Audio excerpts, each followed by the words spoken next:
السلام علیکم ناظرین، آپ دیکھ رہے ہیں مشال ٹائمز اور میں ہوں میر مدثر۔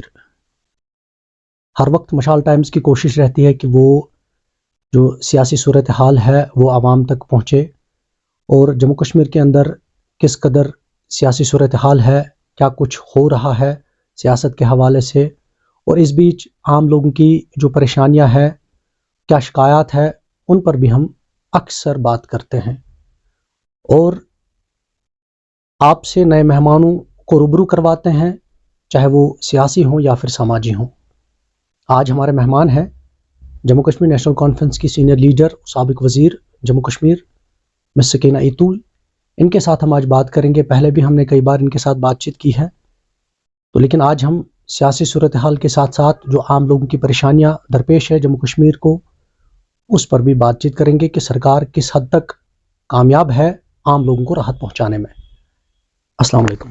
وعلیکم السلام۔ السلام علیکم میم، کافی وقت کے بعد ہماری دوبارہ ملاقات ہوئی ہے، ہمارے اس پروگرام میں لوگ دیکھ رہے ہیں، تو اگر ہم سیاست کی بات کریں گے تو ابھی نیشنل کانفرنس کی میں بات کروں گا، کس قدر مضبوطی پکڑ رہی ہے نیشنل کانفرنس، کیونکہ اب جہاں ہم بات کریں گے کچھ وقت کے بعد پارلیمانی انتخابات بھی ہونے جا رہے ہیں، تو ابھی جو پولیٹیکل سینیریو ہے نیشنل کانفرنس کا جموں کشمیر کے اندر وہ کیا ہے؟ اللہ کا شکر ہے کہ آج جو لوگوں کا ریسپانس ہے، آپ نے حال ہی میں دیکھا ہوگا کہ عمر عبداللہ صاحب نے ہر ڈسٹرکٹ میں جا کے، ہر کانسٹیٹنسی میں جا کے جو پبلک میٹنگز انہوں نے کی ہیں، اور جو باقی ورکرز بھی کرتے ہیں یا ایکس ایم ایل ایز کرتے ہیں، تو آپ نے بھی دیکھا ہوگا کہ لوگوں کا ریسپانس جو ہے وہ کتنا اچھا ہے۔ اور مجھے تو لگتا ہے کہ جب لوگ بات کرتے ہیں کہ 77 میں شیر کشمیر شیخ محمد عبداللہ صاحب کی ایک لہر تھی، ایک خواہ تھی این سی کی طرح، اور 2/3 میجورٹی میں اس ٹائم شیر کشمیر شیخ محمد عبداللہ صاحب جو تھے وہ ایک بہت بڑے لیڈر ابھر کے آئے تھے۔ لیکن آج مجھے لگتا ہے کہ پورے جموں کشمیر میں وہی ویو، وہی خواہ جو ہے وہ پھر آ رہی ہے، اور ہر جگہ اگر آپ دیکھیں گے کہ این سی کی مضبوطی، چاہے آپ پونچھ راجوری کی بات کریں، چاہے آپ جموں کی بات کریں، سینٹرل کشمیر کی بات کریں، نارتھ کشمیر کی بات کریں، ساؤتھ کشمیر کی بات کریں، لوگ اگر کسی جماعت پہ اعتماد رکھتے ہیں، بھروسہ رکھتے ہیں، کسی جماعت کو وہ دینا چاہتے ہیں موقع، وہ صرف نیشنل کانفرنس ہے اور کوئی جماعت نہیں ہے۔ میم، جہاں تک اگر ہم نیشنل کانفرنس کی بات کریں گے، آپ نے کہا کہ 77 میں 2/3 میجارٹی سے کامیاب ہوئے، لیکن اگر ہم آج کی سیاسی جماعتوں کی بات کریں گے تو کافی ساری نکتہ چینی جو ہے ہو رہی ہے نیشنل کانفرنس کے اوپر۔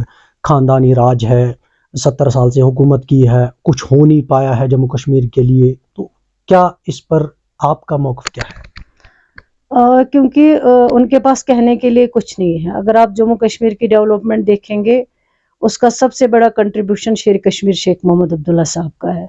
جو یہاں ہاسپٹل بنے، ہیلتھ سیکٹر میں کام ہوا، وہ شیر کشمیر نے کیا، یا اس کے بعد فاروق صاحب نے یا عمر صاحب نے۔ روڈ کنیکٹیوٹی کی بات کریں گے، وہ نیشنل کانفرنس کی سرکار میں۔ ایس ٹی کو جو یہاں پہ جتنا بھی آج تک ملا ہے، سٹیٹس ملا ہے، یا اس کے علاوہ ان کے لیے جو کنٹریبیوشن کیا گیا ہے، وہ صرف نیشنل کانفرنس نے کیا اور کسی پارٹی نے نہیں کیا۔ RET اسکیم اگر یہاں پہ شروع کی، جس سے لاکھوں کے تعداد میں جوانوں کو روزگار ملا ہے، وہ فاروق عبداللہ صاحب کی سرکار میں ہوا ہے۔ اگر آپ بات کریں گے پولیس ڈپارٹمنٹ میں بھرتی کی، وہ سب سے زیادہ اگر اپوائنٹ ہوئے ہیں نیشنل کانفرنس کی سرکار میں اپوائنٹ ہوئے ہیں۔ جتنا بھی یہاں کنٹریبیوشن ہے وہ صرف اسی جماعت کا ہے۔ اب جو باقی لوگ ہیں تو وہ سیاست جو کرتے ہیں وہ لوگوں کو ڈائجسٹ نہیں ہوتے، ان کے پاس کہنے کے لیے کچھ نہیں ہے۔ ہمارے پاس کہنے کے لیے بہت کچھ ہے، لیکن اگر وہ پھر فیلڈ میں جاتے ہیں تو وہ صرف نکتہ چینی پہ نکتہ چینی کرتے ہیں، اور وہ صرف نکتہ چینی اگر صحیح ہو تو ٹھیک ہے، لیکن وہ بے بنیاد ہے۔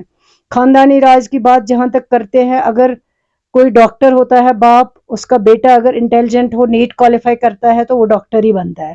اگر کوئی باپ IAS آفیسر ہو، اس کا بیٹا، اس کو تو آپ گھر میں بیٹھ کے IAS ڈگری نہیں دے سکتے ہیں، جب وہ ایگزام کوالیفائی کرے گا تبھی وہ ڈاکٹر بنے گا۔ کوئی باپ جو ہے وہ وکیل ہوتا ہے۔ میرے فادر جو تھے وہ بہت بڑے نامور وکیل مانے جاتے تھے، علی گڑھ مسلم یونیورسٹی سے انہوں نے لا کیا ہے، اور ان کا باپ جو تھا وہ ایک بہت بڑے لینڈ لارڈ تھے، اس علاقے میں مانے جاتے تھے، لیکن میرے فادر پولیٹیشین بنے۔ اور جب میں پڑھائی کر رہی تھی میں ڈاکٹر بنی، लेकिन लोगों ने मुझे मजबूर किया कि डॉक्टरी छोड़ के आप पॉलिटिक्स में आ जाइए। अगर आप इस तरह दिल्ली की बात करें, इस वक्त बीजेपी में जो लीडर है वो सारे, उनका बाप, उनका बेटा, उनकी बहन, उनकी बेटी, वो पॉलिटिक्स कर रहे हैं। आज वो खानदानी राज नहीं है। मुफ्ती साहब यहाँ आए, अल्लाह ताला उनको मगफिरत करे, वो चीफ मिनिस्टर बने। उन्होंने भी पहले खानदानी राज की बात करते थे, लेकिन बाद में उन्होंने अपनी बेटी को लाया, क्योंकि मैं कहती हूँ उन्होंने गलत नहीं किया, उनमें काबिलियत थी, उन्होंने कोशिश की कि मैं ये भी पॉलिटिक्स में आए। इसी तरह हर प्रोफेशन में लोग मेहनत करते हैं, अपनी बदौलत जो है अपना कंट्रीब्यूशन करते हैं, तभी लोग उनको एक्सेप्ट करते हैं। अगर मेरे फादर थे, उन्होंने काम किया, उन्होंने कंट्रीब्यूशन किया। मैं पहला इलेक्शन मैंने लड़ा तो लोगों ने कहा वली मोहम्मद इत्तू साहब की बेटी है, लेकिन जब मैंने उस इलेक्शन के बाद अपना कंट्रीब्यूशन किया, अपना दिया, इनको काम किए, इनके डेवलपमेंट किए, कॉलेज बनाया, रूरल डेवलपमेंट ब्लॉक्स बनाए, रोड कनेक्टिविटी की, बिजली पे काम किया, हर चीज पे काम किया, तो लोग आज मुझे सकीना इत्तू के नाम से जानते हैं। हालांकि मेरे मरहूम फादर का बहुत बड़ा कंट्रीब्यूशन है। जिन लोगों के पास कहने के लिए कुछ नहीं होता है, वो फिर वही चीजें बताते हैं जो उनको फ्रस्ट्रेशन में बतानी चाहिए। जैसे आपने कंस्ट्रक्शन डेवलपमेंट की बात की, रोजगार के हवाले से बात की, तो आप कह रहे हैं क्योंकि आप नेशनल कॉन्फ्रेंस की लीडर है, लेकिन दूसरी जानिब देखा जाए तो 9 साल बेमिसाल भी कहा जा रहा है जम्मू कश्मीर के अंदर। 9 साल बेमिसाल अगर आप कहेंगे, आज जिस जगह पे आप बैठे हैं, इस जगह का नाम है दमाल खांजीपुरा। यहाँ पे अगर आप देखेंगे बिजली का नामो निशान नहीं है, इवन श्रीनगर में नहीं है। मैं भी कुछ दिन बाहर गई थी, मैंने देखा वहाँ 24 घंटे में 1 घंटे भी बिजली नहीं जाती, और हम लोग इतने पीछे हैं अभी भी। हमारी सरकार जब थी, जब उमर अब्दुल्ला साहब चीफ मिनिस्टर थे, उस वक्त बिजली जो है इतने अच्छे से बिजली जो है लोग इस्तेमाल करते थे, और बिजली का बिल लोगों को 150, यहाँ एसटी के लोग हैं वो 150 का बिजली बिल देते थे। 6 महीने वो बिजली हम उनको रखते नहीं थे, डिस्कनेक्ट करते थे, क्योंकि वो चाहते थे 6 महीने हम इस्तेमाल ना करें। आज 1000, 1500, 2000 बिजली बिल आती है, लेकिन घंटे 2 घंटे से ज्यादा बिजली होती नहीं। आप बताइए क्या काम हुआ है। मैंने भी इस इलाके में, मेरे फादर ने रिसीविंग स्टेशन दिया, मैंने नागाम में और एक दिया, क्योंकि ये बहुत बड़ा इलाका था, इस पे ज्यादा ओवरलोड हो जाता था, बिजली कट होती थी। वो नागाम का रिसीविंग स्टेशन कंप्लीट हुआ, हमने पैसा दिया, हमने आइडेंटिफाई किया, हमने कंस्ट्रक्ट किया। आज दमहाल से ऊपर जो एरिया है वो नागाम रिसीविंग स्टेशन पे चलता है, लेकिन इतना मुश्किल इस सरकार ने अगर कहता है 9 साल बेमिसाल है, मैं कहूंगी नूराबाद में कितने नए रिसीविंग स्टेशन बनाए आपने। टूरिज्म डेवलपमेंट अथॉरिटी हमने बनाई, आप बताइए क्या हुआ वहां पे। आपने कितने हट नए बनाए ताकि आप टूरिस्टों को यहाँ की तरफ राकिब कर सके। आपने कुछ नहीं किया। नूराबाद में हमने 28,000 के करीब जो है यहाँ जम्मू कश्मीर में आंगनवाड़ी वर्कर हेल्पर लगाए। 2 प्रोजेक्ट नूराबाद में दे, एक दमाल हांजीपुरा सीडीपीओ प्रोजेक्ट, एक पहलो। आप बताएं ये 9 साल बेमिसाल आपने कितने प्रोजेक्ट नूराबाद में दिए। एम्स आईआईटी की बात की जा रही है दोनों सूबों के। एम्स आईआईटी जो है वो कांग्रेस की सरकार जब थी दिल्ली में, उस टाइम सैंक्शन हुए। Rail national highway Omar project, Abdullah साहब चीफ मिनिस्टर थे। रेल का जो है वो मनमोहन सिंह साहब ने फाउंडेशन डाली है। 4 लेन का प्रोजेक्ट उन्होंने शुरू किया। आज 4 लेन पे आप क्या काम कर पाए। इतनी बर्बादी की है, हर रोज एक्सीडेंट में लोग मारे जाते हैं। पहाड़ों को आपने उखाड़ दिया है, कंप्लीट नहीं कर पा रहे हैं। 9 बरसों में भी आप कंप्लीट नेशनल हाईवे को नहीं कर पाए। आप मुझे बताइए कितने लोगों को आपने रोजगार दिया है, कितना आपने यहाँ जो है बिजली पे काम किया है। नहीं किया है। आप सिर्फ कागजी घोड़े दौड़ाते हैं, लेकिन ओवरऑल अगर ग्राउंड में देखा जाए, तभी आपको करगिल में लोगों ने जवाब दिया, तभी आप इलेक्शन से डरते हैं। अगर आपके 9 साल बेमिसाल होते, आज आप असेंबली इलेक्शन करते, आज आप पंचायत इलेक्शन करते, तभी लोगों ने डीडीसी इलेक्शन में आपको जवाब दिया, पिछले पार्लियामेंट इलेक्शन में लोगों ने आपको जवाब दिया, सरपंच पंच इलेक्शन में लोगों ने आपको जवाब दिया। अगर आपके 9 साल बेमिसाल होते तो आप जम्मू कश्मीर में 2 बार असेंबली इलेक्शन किए होते और लोगों को अपना जो जमहूरी हक है वो उनको दिया होता, लेकिन आप डरते हैं। आपको पता है हमने कुछ नहीं किया है। अगर हम मरकजी सरकार की बात करेंगे, जब यहाँ डिलिमिटेशन हुई, 2 सूबे हैं, दोनों सूबों की जो जियोग्राफी है वो बिल्कुल डिफरेंट है जी। तो जैसे अगर हम साउथ कश्मीर की बात करेंगे तो इसको पुंछ राजौरी के साथ जोड़कर इन केस इंतखाबात पार्लियामेंट में होते हैं तो कितनी मुश्किल होगी आम लोगों को उस पार्लियामेंट मेंबर से मिलने के लिए, या जो काम होंगे उनके इलाकों में ان کو کرنے کے لیے سرکار کا یہ فیصلہ کیا تھا؟ یہ بالکل غلط فیصلہ تھا، کیونکہ جب ڈیلیمیٹیشن ہوا تھا 94 میں، اس وقت لوگوں کی کنویننس دیکھی گئی، لوگوں سے بات چیت کی گئی، ہر ڈسٹرکٹ میں ڈیلیمیٹیشن کمیشن آیا. مجھے یاد ہے میرے مرحوم والد صاحب جو اس کے ممبر تھے، لوگوں سے رائے لی گئی، اور جو لوگوں نے رائے دی اسی رائے کے اوپر جو ہے ڈیلیمیٹیشن پہ کام کیا گیا اور ڈیلیمیٹیشن کا فیصلہ کیا گیا. یہاں تو ابھی ڈیلیمیٹیشن تھا ہی نہیں ڈیو، اس کے بعد پھر 96 میں ڈیلیمیٹیشن جو ہے میں بل آئی اسمبلی میں، انہوں نے کہا 26 تک کوئی ڈیلیمیٹیشن نہیں ہے. جب پورے ملک میں آپ 26 تک ڈیلیمیٹیشن نہیں کر رہے ہو تو جموں کشمیر میں تہس نہس کرنے کی، بلڈوز کرنے کی کیا ضرورت تھی؟ آپ نے یہاں ساؤتھ کشمیر کے جو پارلیمنٹ کانسٹیٹنسی، اب آپ دیکھیے شوپیان ڈسٹرکٹ میں 2 کانسٹیٹنسی آئی، یہ ایک جوک ہے. ایک کانسٹیٹنسی سری نگر کے ساتھ چلی گئی، ایک ہے ساؤتھ کشمیر کے ساتھ، جو پونچھ راج ڈسٹرکٹ ایک ہے. آپ بتائیے شوپیان والا جو ہے، جس کا وچی میں پڑتا ہے ایریا، اس کو جانا پڑے گا یہاں ساؤتھ کشمیر پارلیمنٹ ممبر کے پاس. اگر وہ راجوری کا ہوگا تو وہاں اس کو ڈھونڈنا پڑے گا، اور جو شوپیان والا ہے اس کو بیچارے کو سری نگر کتنا مشکل جانا ہوگا. آپ کہتے ہو کہ ہم نے لوگوں کے لیے بہت کچھ کیا، اگر آپ کو جموں کشمیر کا خیال ہوتا، گراؤنڈ سچویشن پتہ ہوتی، آپ یہ تہس نہس نہیں کرتے کانسٹیٹنسیوں کو پولیٹیکل بنیادوں پہ. اگر آپ صحیح میں لوگوں کے بارے میں سوچتے تو آپ ساؤتھ کشمیر کی کانسٹیٹنسی کو 2 کانسٹیٹنسیاں بنا دیتے، تاکہ لوگوں کے لیے آسان رہے گا. 2 پارلیمنٹ ممبر رہیں گے اور وہ لوگوں کے زیادہ سے زیادہ کام کر سکتے ہیں. لیکن اس کے بجائے آپ نے راجوری پونچھ جو ایریا ہے، آپ خود دیکھ لیجئے کتنا مشکل ہے، کتنا ٹف ہے، اور ممبر پارلیمنٹ کے لیے بھی کتنا ٹف ہے. وہ نور آباد کلگام ڈسٹرکٹ میں کہاں آئے گا، راجوری کہاں جائے گا؟ پھر بتائیے وہ وچی میں کہاں جائے گا، پھر راجوری پونچھ میں کہاں جائے گا؟ پہلگام کہاں ہے، ڈورو کہاں ہے، اور یہ پونچھ راجوری کہاں ہے؟ یہ تو بالکل آنکھیں بند کر کے انہوں نے یہ تباہی اور بربادی کی ہے، جس کا ان کو خود بھی شاید اندازہ نہیں ہے کہ ہم نے کتنے لوگوں کے لیے مشکلات کھڑے کیے. کیا وجوہات ہو سکتی ہے کہ اس طریقے کا جو یہ فیصلہ لیا گیا ہے، ان چیزوں کو آپس میں جہاں جوڑنے کی بات ہوتی ہے وہاں علیحدگی علاقوں کو علیحدہ کیا جا رہا ہے؟ کیا وجہ ہو سکتی ہے؟ وجہ یہی ہے کہ وہ چاہتے ہیں ان کو پولیٹیکلی فائدہ ملے، لیکن وہ فائدہ ان کو ملنے والا نہیں ہے. جتنے انہوں نے یہاں پہ بھی ڈیلیمیٹیشن کے دوران کانسٹیٹنسیوں کو تہس نہس کیا ہے، ان کو لگتا تھا کہ ہمیں پولیٹیکلی فائدہ ملے گا، اس کے بعد ہم الیکشن کریں گے. لیکن آج دیکھ لیجئے، اگر انہوں نے کانسٹیٹنسیوں کو تہس نہس کیا ہے، وہاں ان کانسٹیٹنسیوں میں نیشنل کانفرنس اور زیادہ مضبوط ہو گئی ہے. اور پھر وہ اس کے بعد بھی ڈیلیمیٹیشن کے بعد بھی وہ ڈرتے ہیں الیکشن کرنے سے، کیونکہ وجہ یہی ہے ڈیلیمیٹیشن کا جو انہوں نے خیال میں رکھا تھا کہ شاید پولیٹیکلی بی جے پی کو فائدہ ہو سکے. لیکن میرا یقین ہے، بھروسہ ہے لوگوں کے اوپر، سب سے پہلے اللہ تعالیٰ کے اوپر، لوگوں نے اس کو بھی ٹھکرا دیا، ان کی اس پالیسی کو لوگوں نے ختم کر دیا.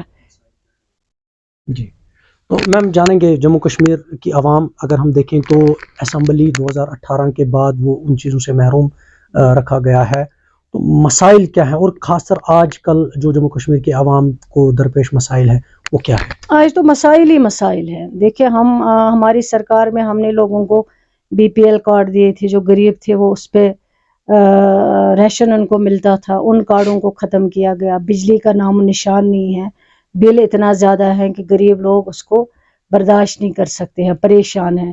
اسی طرح آپ نے جو ہے بے روزگاری اتنی زیادہ ہے، فرسٹریشن لوگوں میں اتنی زیادہ ہے، لوگ اتنے ڈرگز کی طرف چلے گئے، ڈرگ ایڈکٹ ہو گئے یہاں کے نوجوان، کیونکہ ان کے پاس کچھ ہے ہی نہیں. وہ کریں گی تو کیا کریں گے؟ پڑھے لکھے نوجوان ہیں، آج بیکار بیٹھے ہیں، وہ کام بھی نہیں کر سکتے ہیں. ڈیولپمنٹ تو آپ نے کی نہیں، لوگوں کے پاس روزگار تو دیا نہیں آپ نے. اور آپ اس کے برعکس کیا کرتے ہیں کہ جو لگے ہیں نوجوان، جن کو روزگار ملا ہے، ان کے بہانے ڈھونڈتے ہیں، ان کو ٹرمینیٹ کرتے ہیں. کوئی ایک بہانہ کہتے ہیں، کوئی دوسرا بہانہ کہتے ہیں، جس کی وجہ سے جموں کشمیر کے لوگ بالکل پریشان ہیں. چاہے وہ ریشن کا مسئلہ ہے، کیروسین آئل اویلیبل نہیں ہے، بجلی اویلیبل نہیں ہے آپ کے پاس. اور ہماری سرکار میں ہم لوگوں کو ٹمبر جہاں ضرورت ہوتی ہے ہم دے دیتے ہیں. آج تو فارسٹ ڈپارٹمنٹ میں آپ جائیے، بولیے، وہ کہتے ہیں ہمارے پاس اویلیبل نہیں ہے. اپلائی کر لیجئے، لوگ اپلائی کرتے ہیں. میں جب منسٹر تھی، لوگ یہاں ڈیمانڈ کرتے تھے، گاڑیوں کی گاڑیاں جو ہے وہ ٹمبر یہاں آ جاتا تھا، لوگ لے لیتے کم ریٹس پہ. آج آپ دیکھیے ریٹ کیا ہے، لکڑی کا کیا ریٹ ہے، اور پھر بھی اس کے باوجود بھی لوگوں کو نہیں مل رہا ہے، اور کام کچھ نہیں ہو رہا. حالانکہ ان کے روز یہ क्या ग्राम सभा, ग्राम पंचायतें, रोज ऑफिसर्स आते हैं, और भी कुछ कमेटियां जो इन्होंने बनाई हैं उनकी मीटिंग्स रोज करते हैं, श्रीनगर से ऑफिसर आते हैं, पैसा खर्च करते हैं, लेकिन अगले साल अगर आप देखेंगे उस काम में कोई काम नहीं होता। सरकार ने तो कहा बैक टू विलेज प्रोग्रामों से लोगों को फायदा हुआ और पहले आम लोगों को जाना पड़ता था, दफ्तरों के चक्कर काटने पड़ते थे, अब गवर्नमेंट जो है उनके डोर स्टेप पे। ये जो है ये बिल्कुल कहने की बात है। अगर आप खुद, मैं आपको कहूँगी, अगर आप खुद चेक करेंगे जितने भी इन्होंने ये मीटिंग्स की हैं और उन मीटिंग्स में जो ये प्रोजेक्ट बनाते हैं, उन प्रोजेक्ट्स में अगर आप देखेंगे ग्राउंड पे कोई काम नहीं हुआ है, और इनको पता ही नहीं होता कि ये प्रोजेक्ट अगर इस साल 50 लाख का है, अगले साल यही प्रोजेक्ट 1 करोड़ का हो जाता है। अगर आज प्रोजेक्ट ये बनाते हैं, 2 साल तक उस प्रोजेक्ट को ये पूछते ही नहीं है कहाँ पे बनाया था, कहाँ काम करना चाहिए। इनका बिल्कुल फेलियर है हर लिहाज। आप यहाँ देखिए, सब डिस्ट्रिक्ट हॉस्पिटल है धमाल हाजीपुरा में, कोई फैसिलिटी नहीं है, लोग दर बदर होते हैं, डॉक्टर्स अवेलेबल नहीं है, और जो वहाँ पे बाकी फैसिलिटीज होनी चाहिए वो अवेलेबल नहीं। हेल्थ सेक्टर में बिल्कुल इनका फेलियर है, लोगों को इतने ज़्यादा मुश्किलात है, हर फील्ड में लोग परेशान हैं, चाहे बेरोजगारी हो, बिजली हो, हेल्थ सेक्टर हो, रोड कनेक्टिविटी हो, या राशन का मसला हो, बीपीएल कार्ड हो, एपीएल कार्ड हो। आज हमें रोज लोगों के हजारों फोन आते हैं, मेरा बीपीएल कार्ड काटा है। क्यों काटा है? उन्होंने कहा आपके पास ये है, सेब की 10 पेटियां निकलती हैं इसलिए आपका बीपीएल कार्ड। ये नहीं कि आपको रोजगार मिला है। मैंने किसी ऑफिसर से बात की है, मैंने कहा आपने किस बुनियाद पे इस विडो का कार्ड काटा है? कहता है जनाब ये तो इसके पास तो 100 पेटियां सेब निकलती है। मैंने कहा नौकरी तो कोई ना लगा इसके घर में? कहा नहीं। मैंने कहा उस बुनियाद पे अगर काटते कि इसके घर में 2 बच्चे, रोजगार मिल गया उनको, उस बुनियाद पे आप काटते हैं बीपीएल कार्ड। इसलिए क्यों काटते हैं कि 100 पेटियां इसको सेब निकलती हैं? क्योंकि ये सरकार तो कंगाल हो चुकी है, इसलिए लोगों को परेशान करते हैं। आप देखिए एक गैस सिलेंडर जो हमारी सरकार में 500 का मिलता है, आज वही गैस सिलेंडर लगभग 1500 का मिलता है। आप देखिए जो आप तेल इस्तेमाल करते हैं खाने का, वो देखिए आज 3000 में। राशन का जो आप अगर खरीदेंगे, मुझे लगता है 4000 में आपको मिल जाएगा। तो हर लिहाज पे इन्होंने महंगाई जो है वो लोगों के ऊपर डाली है, लोगों को परेशान किया हुआ। और ये जो दावे करते हैं, मैं तो उनको यही कहूँगी कि अगर आप 9 साल में बहुत कुछ कर पाए, आइए जम्मू कश्मीर में इलेक्शन करिए, लोगों को अपना जमहूरी हक दे दीजिए। हम देख रहे हैं कि जो बाकी सियासी जमातें हैं वो भी जलसे जुलूस कर रहे हैं, आवाम से राब्ता कर रहे हैं, लेकिन जब हम नेशनल कॉन्फ्रेंस की बात करेंगे तो जो क़यादत है नेशनल कॉन्फ्रेंस की, वो गांव-गांव जाकर आवाम से वो राब्ते में है और जलसे जुलूस कर रहे हैं। तो पार्लियामेंट के इलेक्शन तो होने हैं आने वाले वक्त में, नए साल में 2024 में, तो कितनी तैयारी है और कितनी मजबूती आपको लग रही है कि नेशनल कॉन्फ्रेंस इस बार जम्मू कश्मीर में? वो तो इंशाल्लाह जब इलेक्शन आएगा, जैसे लोगों ने डीडीसी इलेक्शन में साबित करके दिखाया, पूरी मेजॉरिटी से हमारे जो कैंडिडेट्स थे एनसी के, उनको जिता कर लाया। अब जो पार्लियामेंट इलेक्शन आने वाला है, मुझे यकीन है इंशाल्लाह, मैं फ़िलहाल कश्मीर की बात करूंगी, जो 3 सीटें हैं, Srinagar, south Kashmir and Baramulla, central Kashmir, north Kashmir, तीनों की तीनों सीटें जो है वो मेजॉरिटी से इंशाल्लाह एनसी जो है जीतेगी। और लोगों ने फैसला कर लिया। आप चाहे किसी जगह जाइए, लोग कहते हैं कि यहाँ एक ही जमात है जो हमें इस मुश्किल टाइम से निकाल सकती है, एक ही लीडर है, वो नेशनल कॉन्फ्रेंस है, और फारूक अब्दुल्ला साहब और उमर अब्दुल्ला साहब है। इसके अलावा कोई लीडर नहीं है। उन लीडरों को हम तस्लीम नहीं करते जो आज एक पार्टी में होते हैं, कल दूसरी पार्टी में चले जाते हैं। आज कहते हैं ये पार्टी मजबूत है, ये अच्छी है, कल कहते हैं वो ख़राब है, अब दूसरी पार्टी अच्छी है। तो हम अगर यकीन कर सकते हैं, वो सिर्फ नेशनल कॉन्फ्रेंस पे कर सकते हैं और किसी पे नहीं कर सकते। सरकार या जम्मू कश्मीर में इंतज़ामिया जो है दावे कर रही है कि यहाँ हालात ठीक हो गए हैं, वहीं पिछले काफ़ी वक्त से देखा जा रहा है कि सरकार पर दबाव है कि यहाँ इंतखाबात होने चाहिए थे असेंबली के। 2018 में जब असेंबली डिज़ाल्व हुई उसके बाद अब तक देखने को नहीं मिला। हालात के बारे में बताइए, कैसे हालात हैं? और ये कहा जाता है बीजेपी की जानिब से, जम्मू कश्मीर यूनिट का ये मानना है कि 50 के पार होगा, हम जीतेंगे, बस सिर्फ इलेक्शन कमीशन ऑफ इंडिया जो है वहाँ से हमें जो है ग्रीन सिग्नल मिलना चाहिए। ग्रीन सिग्नल तो बीजेपी वाले नहीं दे रहे ना इलेक्शन कमीशन को। अगर वो इलेक्शन कमीशन को ग्रीन सिग्नल देंगे, वो तो इलेक्शन कमीशन आज के आज इलेक्शन करेंगे जम्मू कश्मीर में। जहाँ तक 50 पार की बात है, बीजेपी वालों को पूरा पता है, यकीन है उनको कि जम्मू कश्मीर से उनको कुछ भी नहीं मिलने वाला है। पहले उनको लगता था जम्मू से कुछ मिलेगा, लेकिन जो आज जम्मू की सिचुएशन है ग्राउंड की, वो बिल्कुल बीजेपी के खिलाफ है, इसीलिए वो डर रहे हैं कि इलेक्शन नहीं कर रहे हैं। हाल ही में जो करगिल का उनको रिजल्ट मिला है, वहाँ से भी उनको जो शिकस्त मिली है, उससे वो काफ़ी डरे हुए हैं। कहने की बात और होती है, अगर बीजेपी को यकीन होता कि 50 पार हो जाएंगे तो उनको फिर इलेक्शन जम्मू कश्मीर में बहुत पहले करने चाहिए, लेकिन वो अभी भी बहुत डरते हैं। पार्लियामेंट इलेक्शन है, वो इसलिए भी अब उनको डर है कि पार्लियामेंट में क्या होगा उनका। ये सब कहने की बातें हैं, अगर उनको है हिम्मत तो आए इलेक्शन करे जम्मू कश्मीर में, और लोग देखते हैं किस की तरफ उनका रिजल्ट जाएगा। लेकिन लोगों ने फैसला कर लिया है बीजेपी को जम्मू कश्मीर में कुछ नहीं मिलने वाला है, और यहाँ एक ही जमात को लोग इंशाल्लाह सपोर्ट करते हैं, एक ही जमात के साथ है, वो सिर्फ हल वाला झंडा है और कोई जमात नहीं है। बहुत बहुत शुक्रिया हमारे साथ बात करने के लिए। बहुत बहुत शुक्रिया आपका भी कि आपने मौका दिया है बात करने का। Thank you. हमारे साथ जम्मू कश्मीर नेशनल कॉन्फ्रेंस की सीनियर लीडर सकीना इतू बात कर रही थी आज के हमारे इस प्रोग्राम में, और ये कहा कि जम्मू कश्मीर में जो आवाम को इन मुश्किलात से नजात दिलाएगी वो सिर्फ नेशनल कॉन्फ्रेंस पार्टी है।